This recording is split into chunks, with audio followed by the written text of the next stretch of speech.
And as he said, it is hard to get all the employers here in the one building, okay? So what I'm going to do today, guys, is I'm going to run through how to find an employer, okay? We're going to talk about different ways. I won't stand there when I do it, okay? So if anyone wants to take any photos of any of the slides and all that, there's going to be government links and all that sort of stuff. Don't be shy, feel free to do it, okay?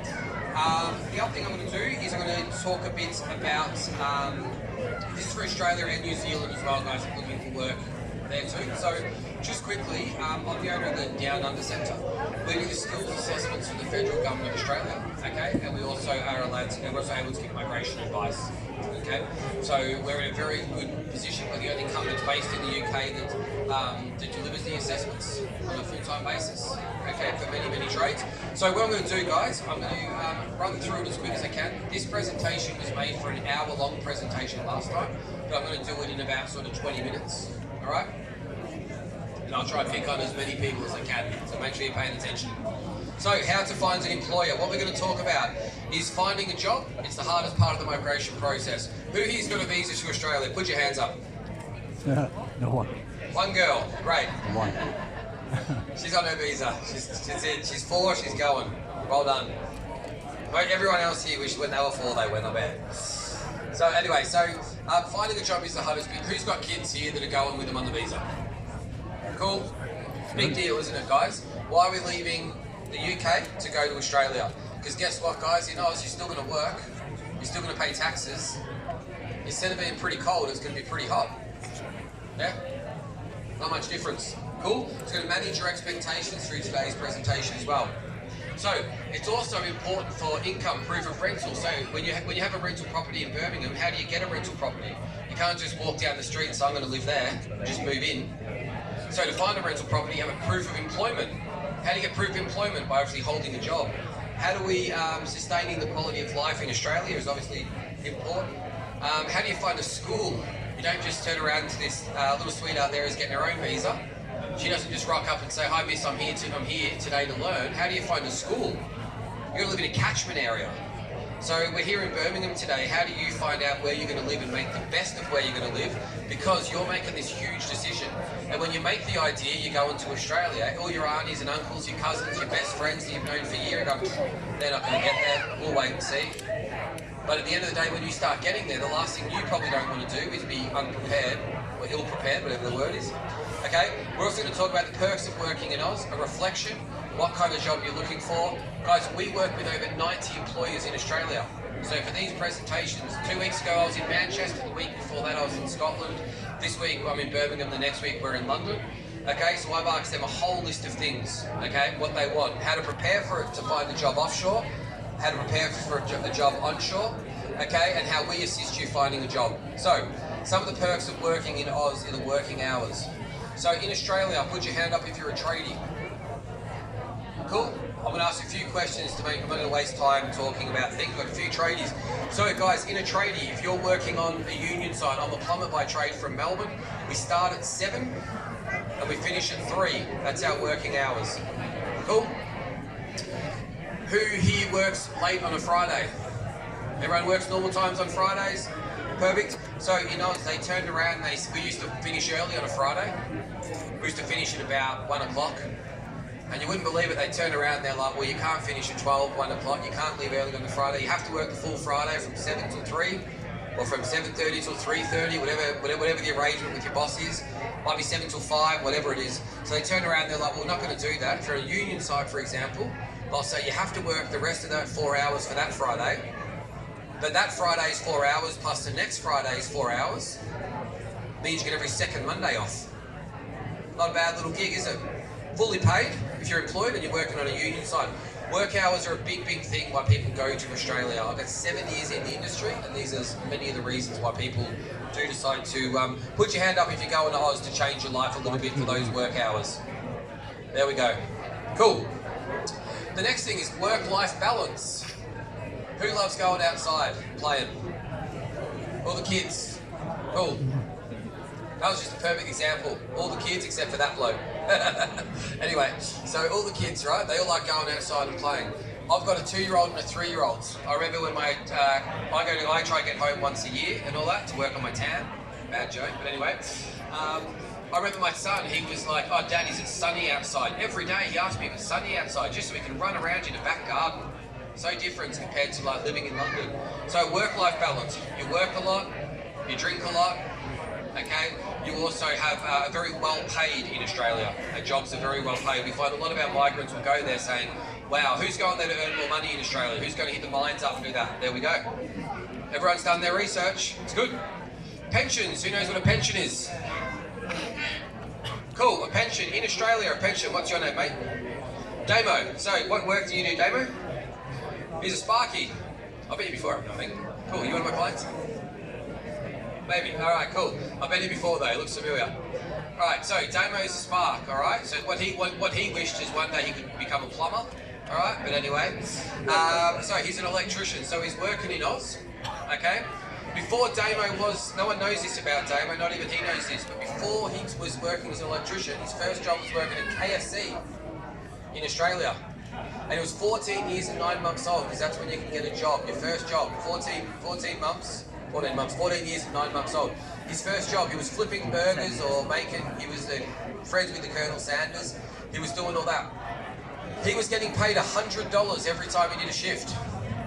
Now his pension on that, he's only 14, he's only 15 yet, 9.5%. Colonel Sanders, his employer, is putting towards his pension, so when he turns 63, he's got that. So then he finished his apprenticeship, and then he started driving vans, and then he thought, no, I'm going to be a tradie, so then he goes to trade school. So, from 15 to 63, every single time that he earned money, 9.5%, 9.5%, his boss didn't take from his salary, he didn't have to add anything to his salary, his boss saved it in a pension thing. So at the end, he's now worked for 50, I don't know, whatever it is, just under 50 years, 9.5%. He's saved nearly 10% of his whole saving. He's now got $300, $400, $500, $600,000 saved in his pension pot, which he uses. This is why you see so many old Aussies driving around in their motorhomes and all that. They've paid their home off, they're off travelling now, they don't want to be in the Melbournes and the Sydneys and be cold. So pensions is a good thing. Unions and health system, guys, you've got really good health systems over here, same as Australia. Alright, not much different. Traffic. I added that one on for the London show because when you live in London, you don't have roads that fit 2 cars in it. You got to like wait around and move. In Oz, you get actual roads that have 2 lanes. You're not stuck in traffic on the M40, the A40, all the other 40s. Okay, and you got driveway for tradies. You can actually park your car in a tradie. See, we have utes in Australia. All of our tools just sit in the back. We can actually park our car out the front of our house and not worry about our tools get taken. It's a nice feeling. Cool. Reflection. What kind of job are we looking for? This is where you manage your expectations. So who here is looking for a sponsored job? Cool. A couple of people. Right. Sponsored job sounds perfect. Cool. But are you aware that you need to pay school fees? Not so good anymore, is it? Are you aware that you have to work for that employer for a 3-year period? Then after that, apply for it. Which list are you on? Are you actually going to be eligible for that? If you're older than 42 and you go on one of those sponsored and you turn 45 before that finishes, you get sent home. So there's sponsored jobs are good. We've got plenty of employers that sponsor, but today's about managing expectations, learning. I'll be looking for the perfect job. Damo's got the best job ever here, hasn't he? Right, he's got a really, really good job. All right, so his job's good. Okay. So what we're going to do is, his job's really good here, but to work in Australia as a Sparky, he got there, he then had to do his gap training, he then had to do all of this extra work to get it. Manage your expectations, guys. It's taken you years and years and years to find your perfect situation where you are now, to put yourself in a financial position to migrate to Australia, agreed? When you go to Oz, are you going to find that perfect job? When you're looking for that perfect job, are we turning away jobs because it's not the perfect job? In your mind, you've just got to like calm down a little bit, and that may take a little bit of time to happen. The other is, are you looking for any job that pays just to get settled? Sometimes that can work too, guys. The next thing, an employer's perspective, what they want job-ready candidates. So, Damo, can I have a job with you, mate? I'm going to start with you in about 12 months to 13 months. Why? He said because I've got a ginger beard. Not really a valid excuse. What he meant to say was it's pretty hard for me to start working in 12, 13 months, isn't it? So who here has sent a CV to someone in Australia saying, I'm thinking about getting to Australia, can I have a job? Put your hands up, don't be shy. It's always 1 or 2. Here we go. What response have you had, mate? I got a job. You got the job. There you go. I'm fired. Try to pick on Damo, not him. Anyway, guys, it is difficult, okay? Depending on what you're doing and all of that, it is difficult. All right, be prepared. Okay, so what they want job-ready candidates, candidates with an Australian qualification. So important. How does a nurse be a nurse here in the UK, and what does a nurse need in Australia? If you haven't got your APRA registration, you're not employable. If you haven't got your electrical license, you're not employable. Okay, you make yourself employable. This is your job to do. Candidates with visas, okay, they don't want to have the legal cost of putting a sponsored job on. What happens if there's a fallout? They've paid immigration all this money. There's a lot of trust and all that there. Employers would prefer to help you with your first 3 months accommodation, okay, rather than paying for a visa fee, trust me. The next thing, are they registered to work? What they don't want, a constant influx of CVs, okay? CVs that are not up to speed, they don't have the right bits. I'm going to talk to you about your CVs in a minute, okay? There are also people asking for sponsorship and paying for the migration costs. Imagine being an employer in Australia and you've advertised a job. It's not just people, there's 40, 50 people in this little room here. I can guarantee you there's other shows going on in the UK about migration. What about all the other shows in the world that are going on? How many employers get hit up? All our employers, I send them all these people. Whereas they're really good, but they haven't got a visa, they're not coming. It's hard for that, isn't it? So, also, people that don't have a visa or an arrival date. Okay, how to prepare offshore, a CV and a resume. So guys, here's some few CV tips. Get your resume up to date, okay? These are obvious little things. The next thing is have a cover letter that is tailored to each employer. Don't just have one generic one. Don't get lazy with it. If I'm advertising for an instrumentational electrician, and he just says I'm an electrician, blah, blah, blah, blah, blah, blah, blah, you're my instrumentation electrician, obviously that's not who I'm looking for, because the first thing I want to do is he an instrumentational electrician? Really, really tailor it. Okay, it's really, really important. Don't be lazy with it. Again, this information has come from our employers, guys. All right? So, Oz businesses often prefer to be ace in a particular trade rather than a jack of all trades. So, very common in the UK for someone to go, I'm your bathroom fitter, I can do your tiles, I can do your gas, I can do your water, I can do that. If you walked into an Australian employer and said that, they'll just call you a cowboy. They're not interested in someone who's going to prepare and do all that themselves. No good to them. Because in Australia, your Sparky does your electrical, your plumbing does your plumbing, all of that. It's exactly like your office jobs and all that as well. Don't overcook it. Stick with what you are, okay? It's a big tip, that one. Okay, explain what you've been responsible for. Everyone now in society likes to pass the buck, don't we? That's not my fault. I don't like to do that, but who's actually standing up and saying, I'm accountable for this? Not too many people, are they? So if you're being responsible for things, mention it, because having someone accountable is a big deal. Have a professional picture on the resume, okay, so the employer can see where you're trusted about. Who here is an employer? Put your hands up. Quite a few, okay? All right. How many times has someone looked for a job and have you gone into their Facebook profile to see what they're really like? I do. Everyone does. Cool? Make sure you got all your ducks in a row and all that. Have a professional picture on there so that they can actually get a bit of a feel for what who they look like, who they're hiring and all that. Okay, it should be personal. Okay, cool. How to prepare offshore as well. Employer links. All right. So guys, Seek.com. Who's heard of Seek.com? Everyone's heard of Seek.com. Very, very popular. We've got it in Australia and everything like that. What are we going to do? We're going to have an arrival date. We're going to have we're going to research what we can do to be employable for that. All right. We're also going to hear some other jobs. Gov.au. Cool. So there's some little tips, guys, of really, really good sites.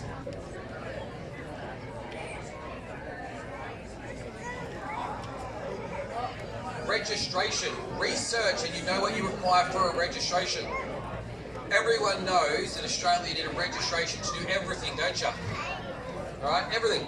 Everything you do in Oz, you need a registration for. It's really, really important.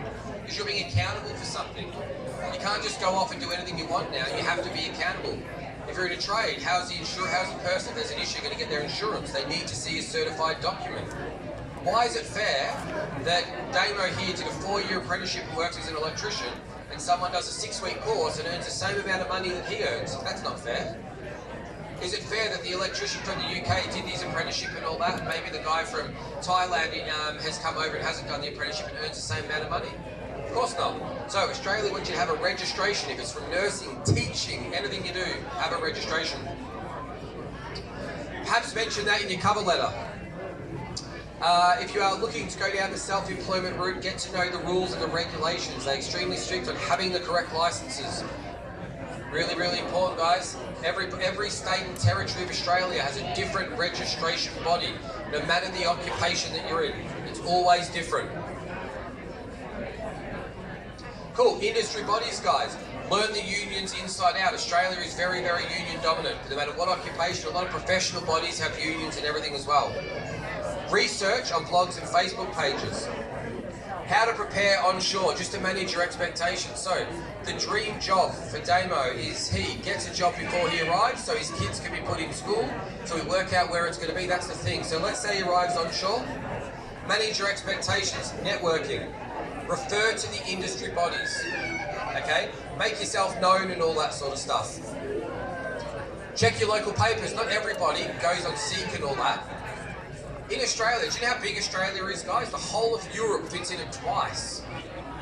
So all these little, if you're moving regional, they're amazing, those communities. I was very fortunate.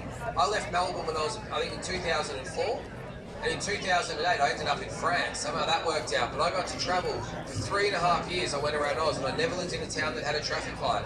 Coming from suburban Melbourne, those regional areas, wow, talk about a community. You go up there to the butcher and he sees you 3 or 4 times and you go, I'll have 4 sausages. You know you're going to come home with 5 or 6 sausages. It's just how it works. It's good. Those people aren't going to be advertising in Seek and all that, are they? Local papers. Check out your local council websites. Don't be shy, guys. Consult recruitment companies. What's a recruitment company's role? Their role is to help you find a job. That's what they're there to do. Okay? No point helping them, like perfect practice makes perfect. If you're going to send a CV and it's not right, you're probably going to struggle, aren't you? Temping. Cool? Don't be shy. Australians love if you've got onshore experience. Very, very important. Who's looked at jobs and it says onshore experience required? Most people have, haven't they? That's the employer's way of saying we're not really taking any migrants. So if you can get onshore experience, what a bonus. Networking for tradies, trade supply venues. Okay, for plumbers and electricians, carpenters and all that, we don't have a plumbing supplier or a trade supplier in every single high street. We have a few main ones. Go in there and actually put on your CV and ask them, don't be shy. When I was traveling, the best way I got work was walking into those shops where all the plumbers are buying all their gear from, all the tradies are buying their gear from, and actually saying to the manager, who's busy? Oh, Sully's busy. Okay, who's Sully? You know, can I grab his card? Yep. Give him a call. Hi mate, I hear you're busy. I'm a plumber. I've just rocked up in Esperance in Western Australia. Going to be here for the next 6 months. Hold my full Australian registration. Hold my WA licence. I'm from Melbourne, but I got my WA licence. Because as a plumber, he needed to see that to make me employable. Straight away, he's like, mate, great. This is perfect. I've got work for you. How much do you want? Told him. Great, let's do it. Bad job. End up being there for over a year. It was perfect. You surf every day, fish every day. It's just paradise. Perfect, perfect practice makes perfect. Labour hire companies. Heaps of labour hire companies in Victoria for all things. Nurses, teachers, everyone's a labour hire company at the moment. Everyone specialises in that.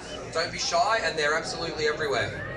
Pubs on a Friday. This isn't a trick, guys. Or wives to the guys. Everyone's getting a little nudge here. Told you I need to be there. Guys, in Australia, it's just part of our culture. We go to a pub on a Friday, that's what we do, okay? I remember being a young plumber and seeing these builders that I knew from footy and cricket and all that. You know, playing sport obviously is a good way to meet people. These are the big builders and all that. And then I'm like turning around, I'm thinking I'm cool in my little plumbing outfit. Plumbers wear blue, you know, carpenters wear sort of creamy khaki sort of colour anyway. We all wear sort of different outfits. But then after going to the pub and meeting them, these builders are like, all right, Wezza, do you want to do a bit of work for us? Yes, I can. Why? I've got my licence and now I'm playing with the big boys. Now I'm turning around passing to my mates extra bit of subby work and all that, because you're there and you're having a few beers and you're having a bit of a chat. So being as sociable as you can in Australia will help. And it's not a trick.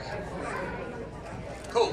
How do we help you find a job? So, I've been the founder of the Down Under Centre, well, I'm the owner of Down Under Centre, but I've also been doing this for a long, long time. We do the skills assessments for the federal government of Australia for the electricians, carpenters, welders, joiners, fabricators. I've worked with nursing companies that have been in my venue. I've worked with professional institutes. We're looking for accountants. We're looking for all of these occupations. So in the past, what I've done is I've turned around to them and I've gone, here, I've been to this show, I've met all these people, here you go employer, this is what you want. The employers go, well, these people aren't really ready. You've given me a whole heap, and that's good. Then I'm speaking to the migrant's going, but they never got back to me. Well, I'm sorry, I'm not the employer. Oh, how much are they going to pay for me? Are they going to pay me a relocation fee? They're going to help my dog get over there? I don't know, I'm not the employer. That's not my job. My job is to do visas and skills assessments. It's not my job. So we came up with the idea of employment. At the same time, all of my clients are coming in going, mate, we've had a wonderful service, this is good. How do we go about finding a job? Because that's what everybody wants, right? More people are in here looking for a job before they're looking for a visa, agreed? Makes sense. That's the end game, isn't it? We're all adults, we know we've got to get a job. When you've got children, you know that you go, hang on, how am I going to buy those new shoes? How are they going to go to these sporting clubs? Australia and all the visas that you'll probably go on, the schools will be free, but the school uniform's going to set you back a little bit, aren't they? Cool? So, why it was set up? Okay, so we set it up to help DUC clients. I set it up to help DUC clients help find employees. So I've reached out to all those employers and I'm like, what do you want? English-speaking skilled migrants arriving at a job ready. Awesome, that's easy to be done. I also knew that how does someone prepare offshore to make themselves job ready? How do they do that? What do they need to do that? How do you get perfect preparation so when you arrive in Australia, you are ready to roll? So we built the DUC Employment Hub, okay? We've got over 90 plus employers that use it at the moment. Okay, we turn around to those employers and say, we have our own events, we attend these events. We have English-speaking skilled migrants. The only people that can use our employment hub are people that have started the visa process, people that are looking for sponsorship, and people that have visas. So they're not searching through it. The migrant doesn't get the employer's details, so we have to be more associated. It's easy for me to get migrants to join the employment hub. It's hard to get employers. So we sell it to the employers. Every single person you see is going to be in the process of getting a visa, and you can track them. Cool, here's some professional jobs that we've got at the moment. Okay, so a list of professional jobs in states and territories we've got. Now saying that, guys, we have just been picked up this week. So this slide hasn't been updated. This week, we're now looking for as many chefs and cooks as we can get to work in the mines. That's Western Australia and Queensland. We're also looking for floor finishers in Warrnambool, Victoria. We're also looking for as many HD mechanics as we can get our hands on. Accountants, 2, don't be shy. Nurses, obviously, you've got 2 great state governments here today, they're screaming for nurses. For our trades, this is who we're looking for. And this changes all the time, guys. These are real jobs, these are real employers. So, what is the Employment Hub? I'm not going to, usually we'd put it on live and we'd run through the process and all that. But what we've done, we've got a few photos. So, this is one of our guys, Tristan Todd. Tristan's based in Oz now, he's an electrician. So, the whole idea is you've got the map of the UK here, and you've got the map of Australia down the bottom. Each time the visa process comes off, the plane actually moves closer down. That shows the employer exactly what stage you're up to. The employer can click a question mark, and it will come up and actually tell them, oh, this is when it goes. And they click the question mark, it gives them a rough idea of the current process of what immigration is going to be. So I like this guy. He's 6 months away from going. Can I contact him? Go for it. All the details are put on there. Okay? They can follow. If you turn around and say you're an electrician, but you do instrumentation and you're going to Queensland, how it works is the employer, they've ticked Queensland, instrumentational, electrician, a match is made. So the match is made, so that profile now appears on that employer's thing. When the employer posts a job, you get an email as well. Now, a lot of our employers now, because they're aware that these are real people with real visas, are happy to put their contact details on as well. On the DUC Employment Hub website, you'll actually see a section called Job Opportunities. Click in there, find it. If you see a job on there, that means there's an employer. The next thing that we did This is when you click edit profile, this is what you go into. When you click edit profile, remember I spoke about Glazier and you've got the different occupations. There might be a site supervisor and project manager, okay? Down the bottom as well, on this thing here, can we scroll it down, John? Can you, oh that's a photo, isn't it? Okay, down here guys, it's going to show you how to get your registration, how to find a school, how to set your Medicare up, how to get your driver's license transferred. Every single little thing a migrant needs is on there. This has been built by migrants in Australia that have made the move. How to find a mortgage, how to find a rental property. Everything that you need is on there. All you do is you click the link and it'll come up with information. If you want them to call you or contact you, you click it and they'll make contact with you. It costs you nothing to have all that information. Everything that you need is in there. So it's a relocation guide as well. This is what the employer sees. So these are a few of my people. For obvious reason, we've taken off their details. Okay? This is what they see. So the employer's gone and ticked something, he's got a short list, he can discard them, he can put them through. They then click view candidate, oops. They then click view candidate and then they will see what that looks like. Cool? So today's talk, guys, was a little bit of information, a bit about Australia, how to make yourselves more employable, but also introducing you to the PUC Employment Hub. Hope everyone has a wonderful day today. We're the Down Under Centre, we're based over there. And yeah, if you want to sign up to the Employment Hub, please do. We've got plenty of work, right? Plenty of employers. Cool.